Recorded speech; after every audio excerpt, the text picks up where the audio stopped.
et bienvenue à tous dans Café Presse. Aujourd'hui dans l'actualité, les 100 000 fidèles que compte l'église maradonienne à travers le monde pleurent la disparition de leur icône.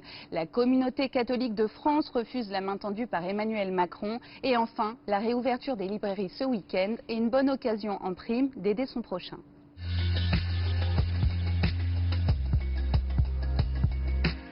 Aujourd'hui, la presse s'habille de bleu et de blanc pour rendre un dernier hommage à une icône, une légende, un génie absolu du football, Diego Armando Maradona, désormais dans les mains de Dieu. Arborant à la une de nos journaux le maillot national, la star argentine a succombé mercredi à une crise cardiaque.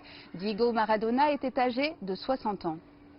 On mesure combien la tâche est rude pour les journalistes de devoir résumer en quelques caractères seulement le parcours immense de Diego Maradona entre ombre et lumière, éclat et excès, mi-ange, mi-démon, comme l'écrit le Parisien, qui choisit de revenir sur les deux buts qui, selon le quotidien, ont fait sa légende.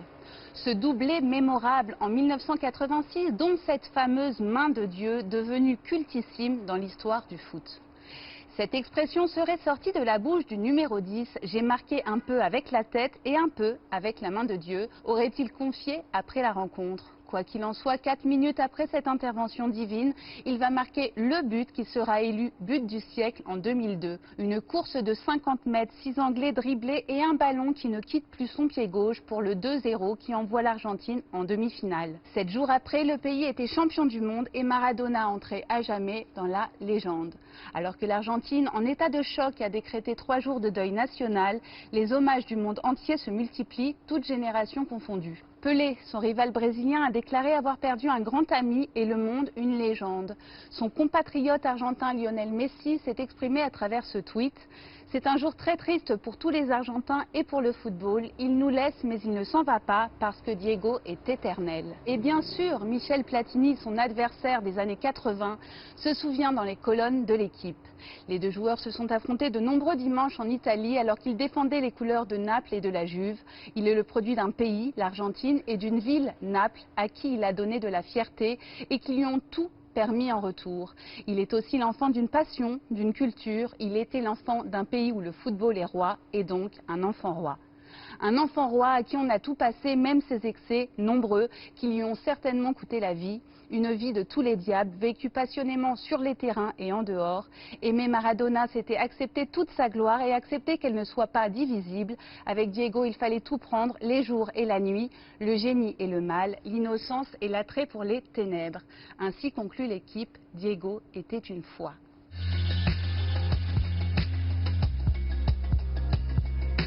La foi, toujours, et cette main tendue à Dieu et à ses fidèles par Emmanuel Macron. Un geste très mal reçu par la communauté catholique qui s'en est émue à travers ce communiqué.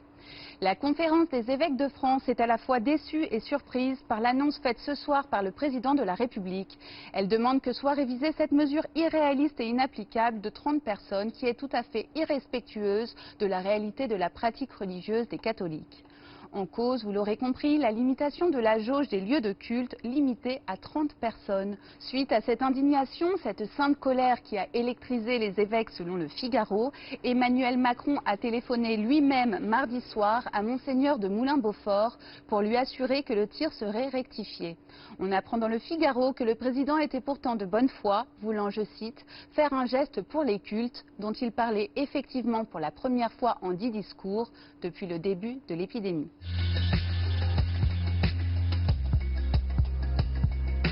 Eux ont retrouvé le sourire après l'allocution du président. Eux, ce sont les libraires qui pourront donc rouvrir dès demain partout en France.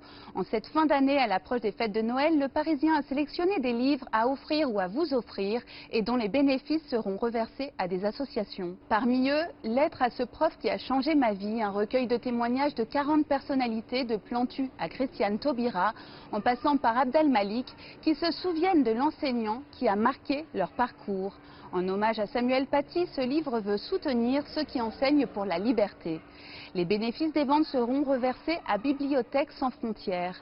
Pour venir en aide aux sinistrés de Beyrouth, vous pouvez acheter cet ouvrage intitulé « Pour l'amour de Beyrouth » où 35 artistes ou écrivains décrivent leurs relations intimes à cette ville endeuillée. Pour la liberté de la presse, Riyad Sattouf raconte les 100 dessins qui ont jalonné son parcours, une sélection qui permet de vous faire plaisir tout en aidant votre prochain. Alors, pourquoi se priver ?